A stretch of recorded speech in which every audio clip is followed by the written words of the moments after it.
राधे राधे भक्तों, जय श्री कृष्णा। आज की वीडियो में हम बात करेंगे हरिवंश पुराण कथा अध्याय 36वां।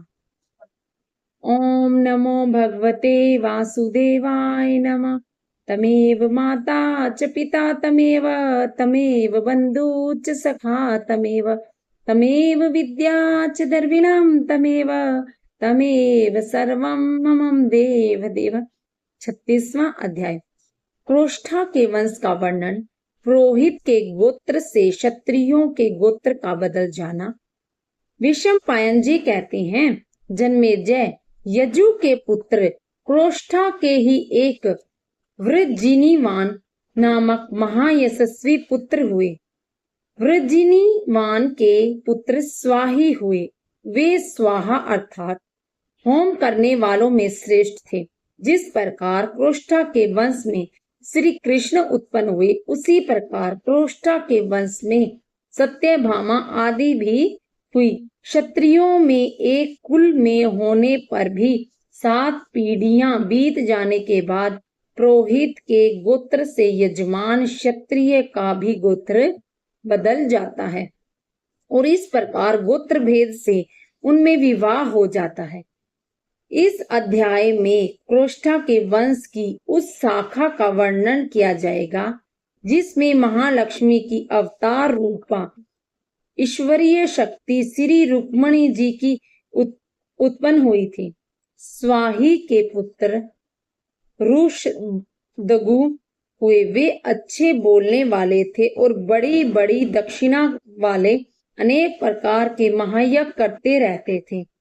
उनकी यह इच्छा थी कि मेरे यहाँ पुत्र पोत्रों वाला ज्येष्ठ पुत्र उत्पन्न हो।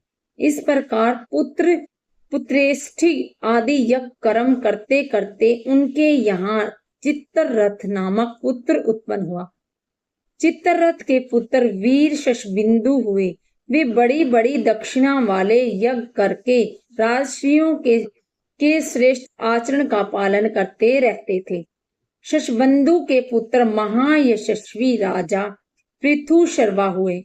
पुराणों के जानने वाले कहते हैं कि पृथुशर्वा के पुत्र उत्तर हुए।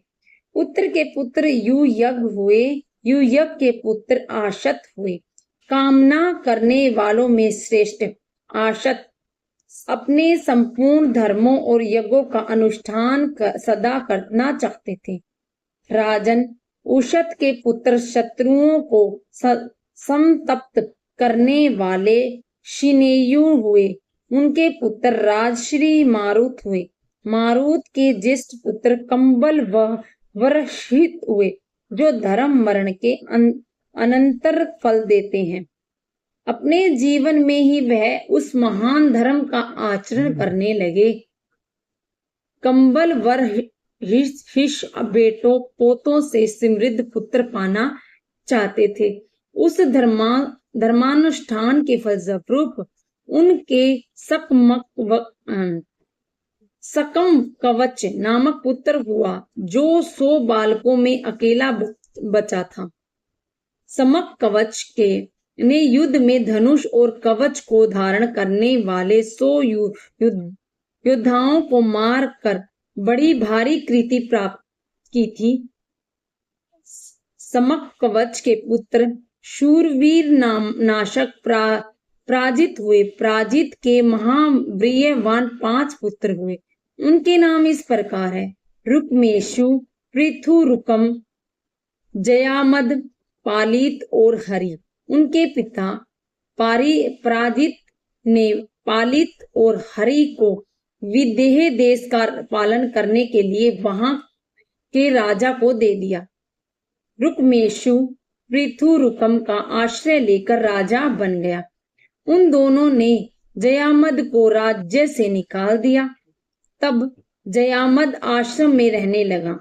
वह वृद्ध होने से शांत होकर वन में पड़ा रहता था, परंतु ब्राह्मणों ने तप आदि के द्वारा उसको बलवान बना दिया। तब रथी जयामद ने एक ध्वजा वाले रथ में बैठकर एक दूसरे देश को जीत लिया।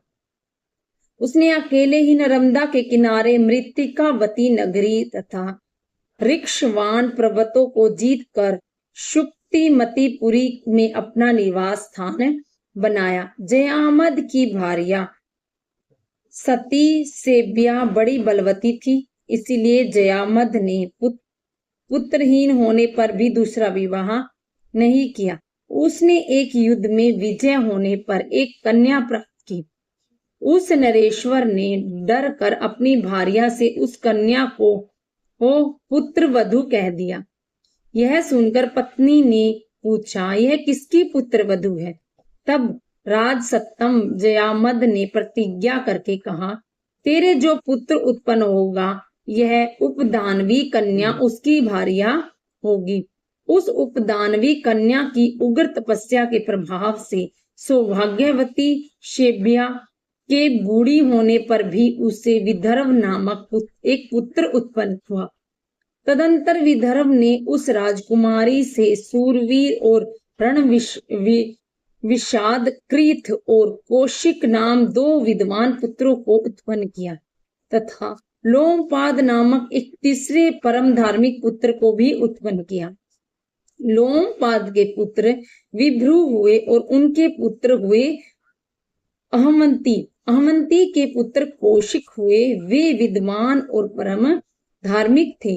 कौशिक के पुत्र चेदी हुए, इसी कारण उनके वंश के राजा चेह कहलाते हैं। विदर्भ का चौथा पुत्र भीम हुआ। भीम के पुत्र कुनिंत हुए और कुनिंत के रण में ढीठ एवं प्रतापवान धृष्ट नामक पुत्र हुआ। धृष्ट के सूरवीर और परम धार्मिक आवंत दशाहर और बलवान विषधर नामक 3 पुत्र उत्पन्न हुए।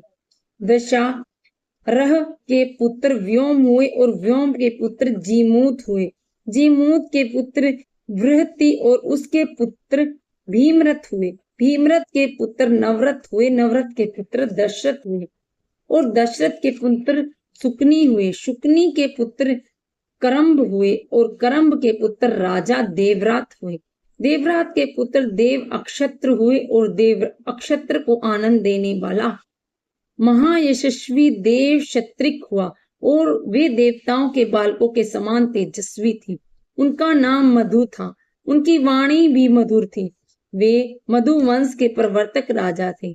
मधु के विदर्भी से मेरुवस नामक पुत्र उत्पन्न हुआ। मेरुवस के पुत्र पुरुषोत्तम कुरुद्वान हुए।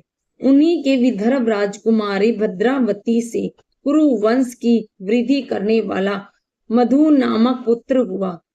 इक्ष्वाकु वंश की भार्या से सत्यवान नामक पुत्र उत्पन्न हुआ।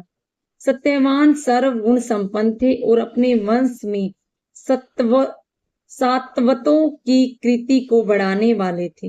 मनुष्य महात्मा जयामद के इस वंश का परिचय प्राप्त कर परम कीर्ति पाता है और संतानवान हो जाता है। इस प्रकार श्री महाभारत खल विभाग हरिवंश के अंतर्गत हरिवंश पर्व में जयामद के वंश का वर्णन विषयक 36वां अध्याय पूरा हुआ। विष्णु भगवान की आरती। जगदीश्वर भगवान को आरती। ओम जय जगदीश हरे स्वामी जय जगदीश हरे। भक्त जनों के संकट क्षण में दूर करे। ओम जय जगदीश हरे। जो धावे फल पावे दुख बिन से मन का। सुख संपत्ति घर आवे कष्ट मिटे तन का। ओम जय जगदीश हरे। मात पिता तुम मेरे शरण गहूँ मैं किसकी। तुम बिन और न दूजा आस करूँ मैं जिसकी। ओम जय जगदीश हरे। तुम पूर्ण परमात्मा तुम अंतर्यामी। पार ब्रह्म परमेश्वर तुम सबके स्वामी। ओम जय जगदीश हरे। तुम करुणा के सागर तुम पालन करता। मैं मूर्ख खल कामी कृपा करो भरता। ओम जय जगदीश हरे। तुम हो एक अगोचर सबके प्राणपति। किस विधि मिलूं दया में तुमको मैं कुमति। ओम जय जगदीश हरे। दीन बंधु दुख हरता तुम ठाकुर मेरे। अपने हाथ बढ़ाओ द्वार पड़ा मत। ओम जय जगदीश हरे। विषय विकार मिटाओ पाप हरो देवा, श्रद्धा भक्ति बढ़ाओ संतन की सेवा। ओम जय जगदीश हरे। तन मन धन सब है तेरा, स्वामी सब कुछ है तेरा, तेरा तुझको अर्पण क्या लागे मेरा। ओम जय जगदीश हरे। श्री जगदीश जी की आरती जो कोई नर गावे, कहत शिवानंद स्वामी सुख संपत्ति पावे। ओम जय जगदीश हरे। स्वामी जय जगदीश हरे। भक्त जनों के संकट क्षण में दूर कर। ओम जय जगदीश हरे। राधे राधे भक्तों, जय श्री कृष्ण, हर हर महादेव।